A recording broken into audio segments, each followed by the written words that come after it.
Morning. आज विशेष म्हणजे आज आम्ही जाणार आहोत तिरुपती बालाजी दर्शनासाठी। तर सगळ्यात अगोदर आम्ही तिरुपतीला जाण्यासाठी पंढरपूरहून सोलापूरला बाय कार निघलो, कारण आमचे रिझर्वेशन सोलापूरवरनं होते।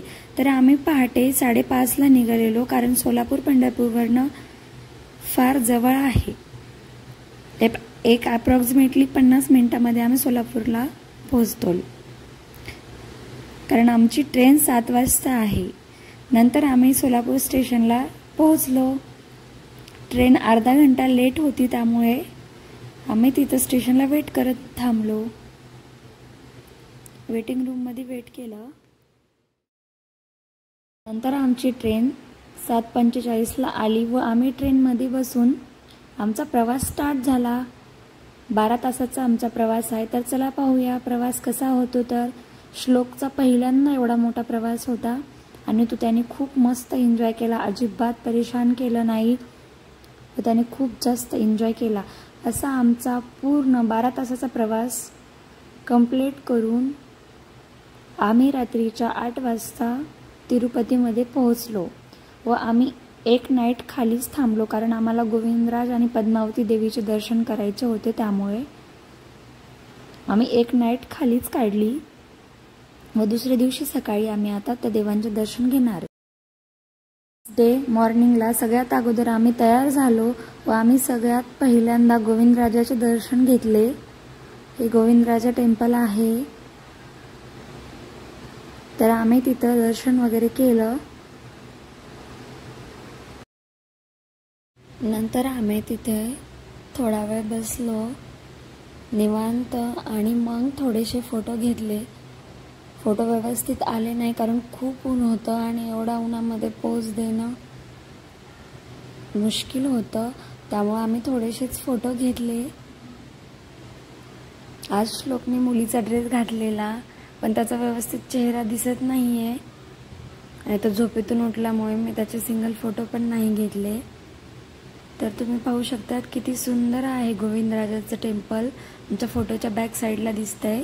नंतर आम्ही तिथून पद्मावती देवीसाठी निघलो। रिक्षाने आम्ही पद्मावती देवीला गेलो व पद्मावती देवीचे टेम्पल तुम्ही पाहू शकता। अशा प्रकारे देवीच्या मंदिराचं शिखर आहे व आम्ही सगळ्यात अगोदर कुंडामध्ये हातपाय वगैरे धुतले, मस्त पाय थंडगार करून मग आम्ही देवीचं दर्शन घेतलं।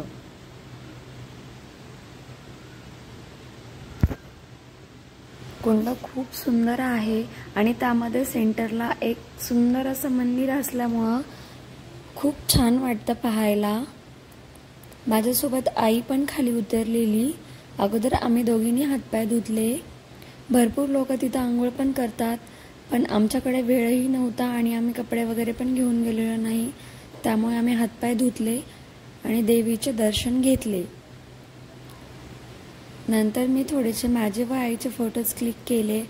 खूप प्रसन्न वाटतं, मस्त पाण्यामध्ये मंदिर ते पाहायला खूप छान वाटतं। आम्ही दर्शन वगैरे घेऊन मस्त फ्रेश झालो आणि मग आम्ही परत रिटर्न येऊन आराम केला। हे दोनच ठिकाणी दर्शन वगैरे घ्यायला, संपूर्ण व्यवस्थित फिरायला आमचा अख्खा दिवस गेला, त्यामुळे आता आम्ही वरती उद्या जाणार। नंतर आम्ही आराम केला आणि सकाळी उठून लवकर आवरून आम्ही वरती जाण्यासाठी तयार झालो। नंतर आम्ही एक कॅब बुक केली व आम्ही त्या कारने वर जाण्यासाठी निघलो।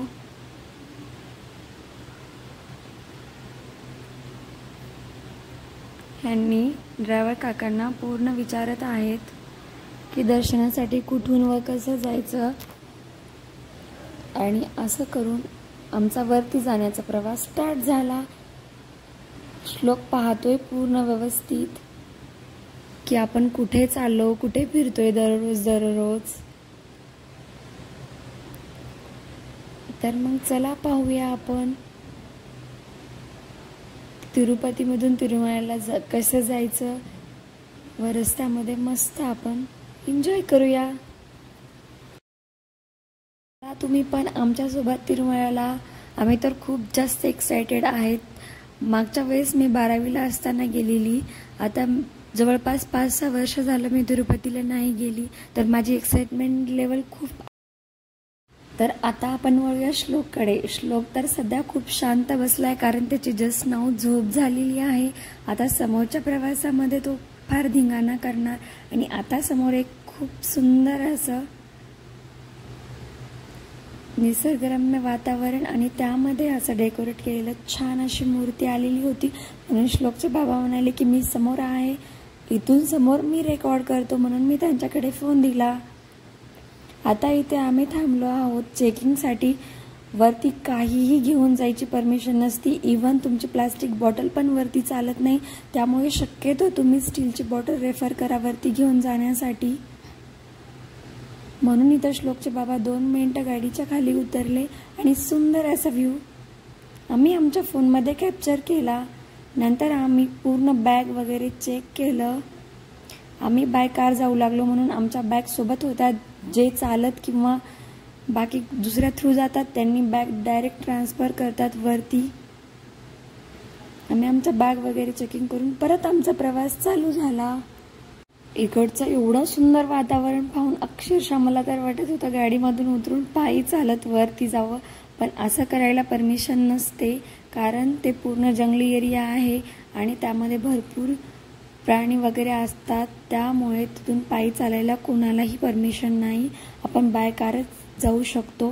दुसरा रस्ता आहे पायी चालण्यासाठी, तिथून आपण पायी चालत वरती जाऊ शकतो. पण आता श्लोक लहान असल्यामुळे आम्ही कारने जायचा निर्णय घेतला. मागच्या वेळेस मी पायी चालत गेलेली. असं करून आम्ही वरती निघालो.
फायनली हा पूर्ण 40-45 मिनिटाचा प्रवास कंप्लीट करून आम्ही पोहोचलो आहेत तिरुमला येथे.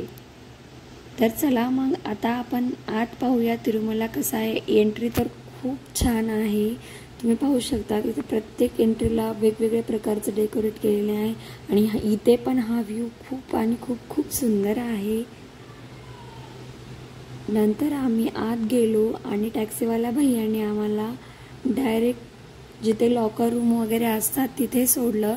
तिथून आम्ही तयार वगैरे झालो, फ्रेश होऊन दर्शनासाठी निघलो. सगळ्यात अगोदर आम्ही थोडेसे फोटो वगैरे काढले. श्लोकच्या बाबाचे, श्लोकचे, आम्ही सगळं फॅमिली फोटोज घेतले आणि नंतर मग आम्ही दर्शनासाठी गेलो. आम्ही आमच्या ड्रेस थीमसाठी जे कपडे लागणार होते ते खाली गोविंदापासूनच घेऊन आलेलो, कारण वरती आम्हाला आमचं दर्शन 2 वाजता असल्यामुळे वेळ भेटणार नव्हता. म्हणून आम्ही आमची कपड्यांची शॉपिंग खालीच केलेली होती. तुमच्याकडे जर वेळ असेल तर तुम्ही वर पण करू शकतात, पण आमचे दर्शन लवकर होते. परत फ्रेश होणं, रेडी होणं, वरती येणं, रूम, लॉकर ह्या सगळ्या गोष्टी वर येऊन होत नव्हता. त्यामुळे आम्ही खालून शॉपिंग करून आलो. वर फ्रेश वगैरे व्यवस्थित होऊन रेडी होऊन खाली येऊन थोडेसे फोटो काढे. फोटोग्राफर करून थोडेसे फोटो काढून घेतले आणि नंतर आम्ही दर्शनाला निघलो.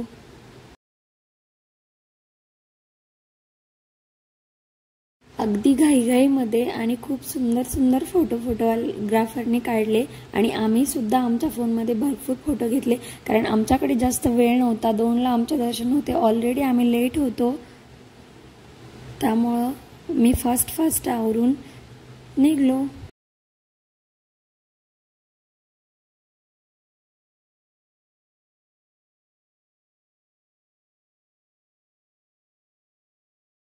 इथं माझे 2 हिरो एका फ्रेममध्ये मस्त पुष्पाची पोज देताना उभे आहेत.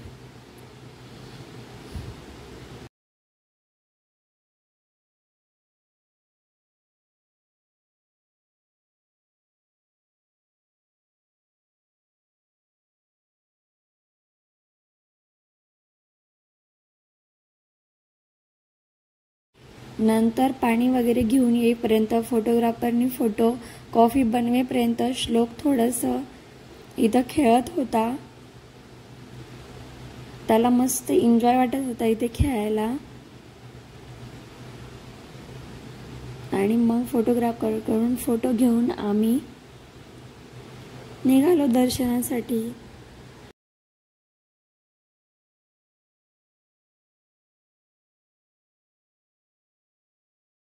दर्शनासाठी जाता जाता रस्त्यात श्लोकची थोडीशी बाबासोबत मस्ती आणि खूप सारे फोटोज वगैरे.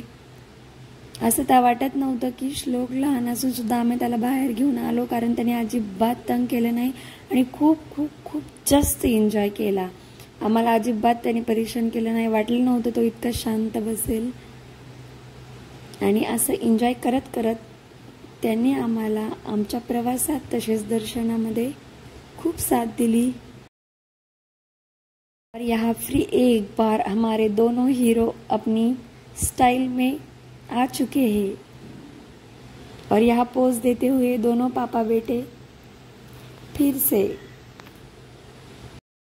आणि फायनली आता आम्ही दर्शनासाठी बसमध्ये बसून निघलो आहे.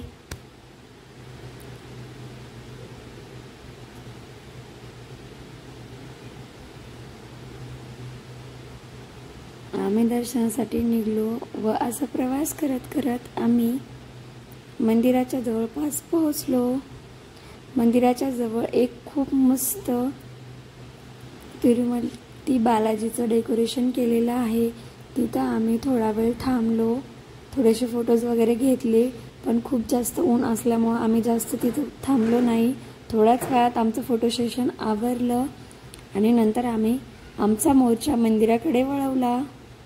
इथे श्लोक उन्हामध्ये मस्त कॅप वगैरे घालून उभा आहे. इथं मी फक्त माझेच 2-3 फोटो घेतले आणि मंदिराकडून निघलो.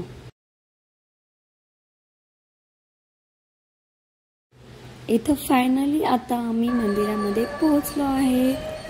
इथे चप्पल वगैरे ठेवून पूर्ण आमच्या जवळचे सामान, मोबाईल वगैरे लॉकरला ठेवून आम्ही दर्शनासाठी जाणार आहोत. आतमध्ये फोन चालत नाही, त्यामुळे मी तुम्हाला दर्शन केलेलं दाखवू शकत नाही. आता पूर्ण सामान इथे लॉकरला ठेवूया आणि चला मग आता दर्शन घेऊया, कारण आमचा दर्शनाचा टाइम ऑलमोस्ट होऊन गेलेला आहे. त्यामुळे आता आम्ही सामान ठेवून दर्शन रांगेला लागणार आहोत. आमच्याकडे सप्तकोणची पास असल्यामुळे आमचं 2 ते 3 तासात दर्शन होईल अशी अपेक्षा आहे. तर चला पाहू आता किती वेळ लागतो दर्शनाला.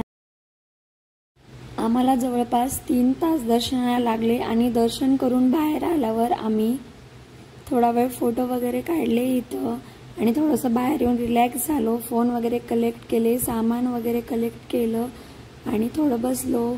ऊन खूप होतं त्यामुळं थोडंसं रिलॅक्स केलं आणि नंतर मग मंदिरासमोर खूप प्रसन्न असं वाटत होतं, म्हणून बराच वेळ आम्ही तिथं बसून राहिलो. फोटो सेशन वगैरे केलं, एन्जॉय केला, खूप खूप जास्त एन्जॉय केला. आमचं दर्शन खूप छान झाले. अक्षरशः 3 तास लागले, पण तरीही खूप सावकाश आणि मस्त असे आम्ही दर्शन केले. आणि आता आम्ही इथं थोडा वेळ बसून जाणार आहोत तिकडे रूमकडे. नंतर आम्ही थोडेसे श्लोकचे फोटोज वगैरे घेतले. पहा आमचा हिरो कसा पोज देतोय दर्शन रांगेमध्ये थांबून दिवसभर फिरून अजिबात थकलेला नाहीये श्लोक, आणखी सुद्धा एनर्जेटिक आहे.